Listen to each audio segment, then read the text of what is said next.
tratar de ser sintético, como todas las veces que trato de hablar, y no sé si lo voy a lograr hoy. Que fue aquella, donde me hizo un clic, creo que fue cuando vinieron los griegos,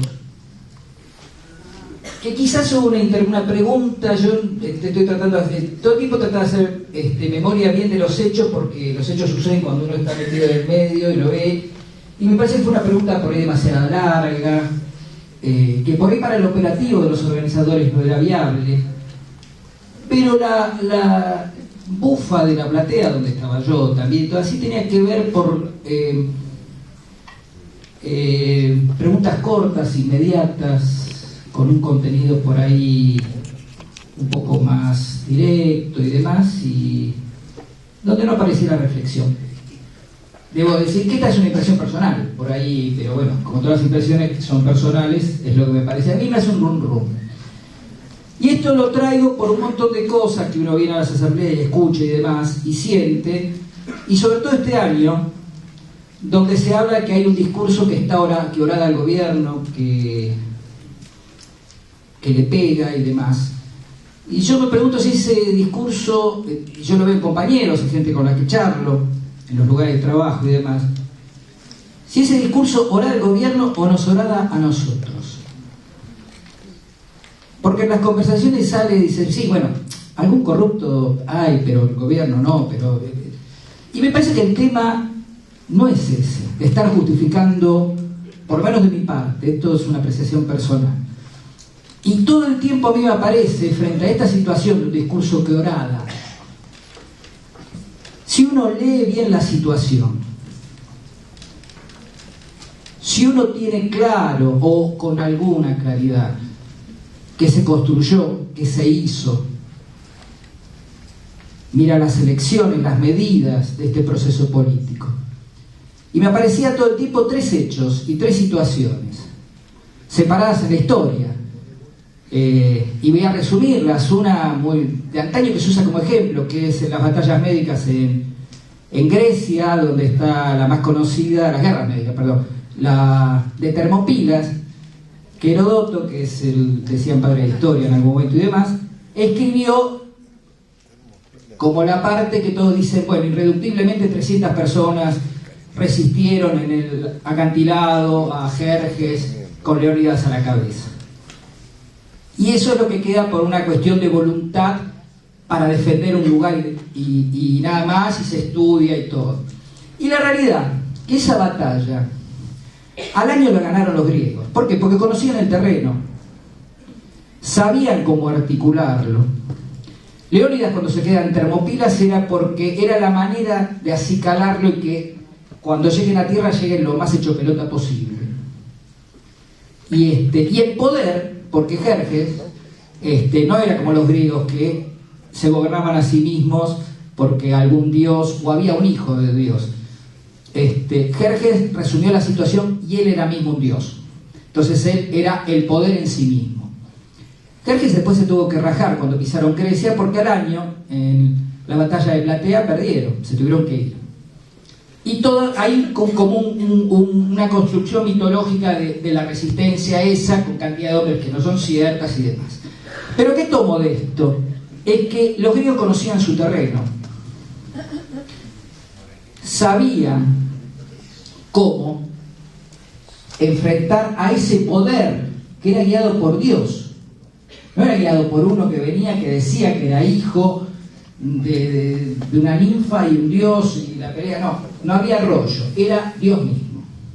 Ellos conocían su terreno y tenían claro,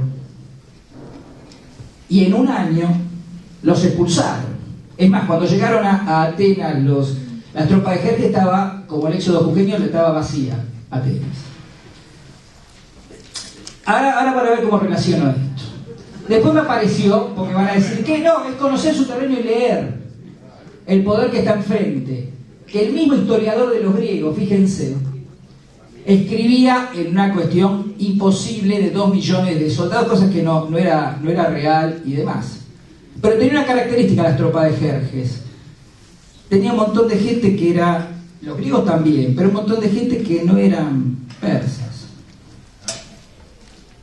Tenía muchísimos mercenarios, en su gran mayoría. Los griegos tenían también, pero mayormente eran todos griegos, de distintos pueblos y demás. Conocían su terreno y supieron defender su lugar, sin ir a la batalla directamente y al campo del otro. Trajeron al otro al campo de uno. No compraron el discurso del otro y están contestando todo el tiempo el discurso del otro, sino que armaron su estrategia propia. Y esto me hizo pensar en el músico con más rating del 1800, que tuvo tres grandes etapas, una progresista, una de mímesis y una travestida, que era, él llegó a fin de 1800, se representaron de una ópera de él 1000 funciones en París, cosa que en 1800 era tener un rating monumental.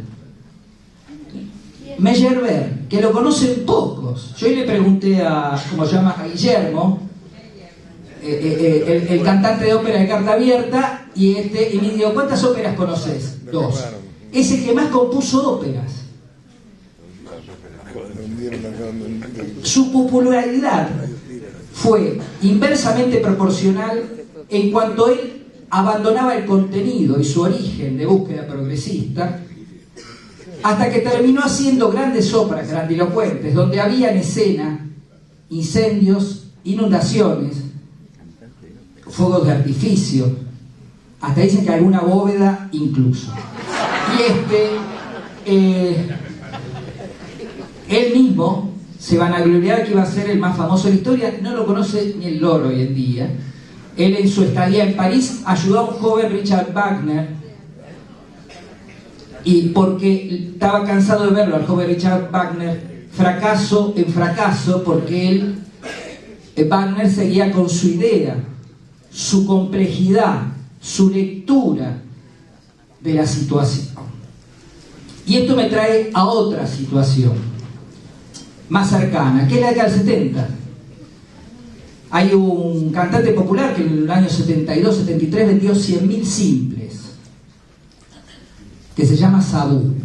Los más grandes lo conocen, no se acordarán, el resto no saben quién coño es. Y bien hace. Él vendió esa cantidad de placas cuando Spinetta estaba haciendo su disco Artaud. ¿Qué quiero decir con esto que aparece? Es que yo me pregunto todo el tiempo, ¿a quién orada este discurso que yo siento que los compañeros con los que charlo tienen necesidad de contestar todo el tiempo? ¿Y qué se le dice? Y yo a veces pienso que con ese afán de contestar todo el tiempo y estar dando respuesta, estamos haciendo inversamente lo que hizo Leónidas, de planificar, si bien él muere en la batalla de 3 meses de Termópilas, orada, él sabía que era una estrategia para acá un tiempo echar a los persas. Él no se movió de sus convicciones, de su lectura de la situación. Meyerbeer, olvidado de la historia, y su música realmente es mala. Es mala, grandilocuente al pedo. Y a ver, era el folletín de la época, su ópera más conocida, fíjense. Miren qué inteligente la temática que tomaba él. Eran los hugonotes, que era, él se dio cuenta que trabajando guiones que tengan incidencia política, coyuntural, iba a tener, a modo de folletín, fama. Entonces los hugonotes, que trata sobre la matanza de Bartolomé, que es una matanza de calvinistas por los católicos, él hace esa ópera en ese momento porque era la época de la conformación después de los estados europeos, y en Alemania, porque era alemán, había problemas con los protestantes y los católicos. Él generaba hechos de incidencia política inmediata. Esa era su popularidad. Yo cuento estas anécdotas en función de lo siguiente. Me parece que tenemos que pensar si esto, ¿qué es lo que orada este discurso que está en este momento dando vuelta?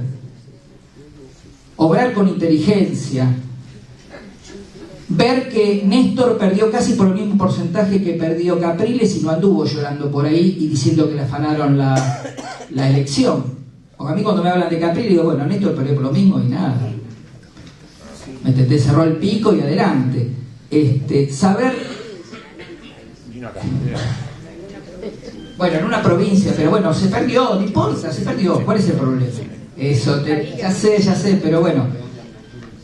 Así que bueno, eran preguntas que tienen que ver cómo orada, cómo inciden nosotros, y no pensar que las marchas que convoca el gobierno son tranquilizadoras del alma para saber que somos muchos.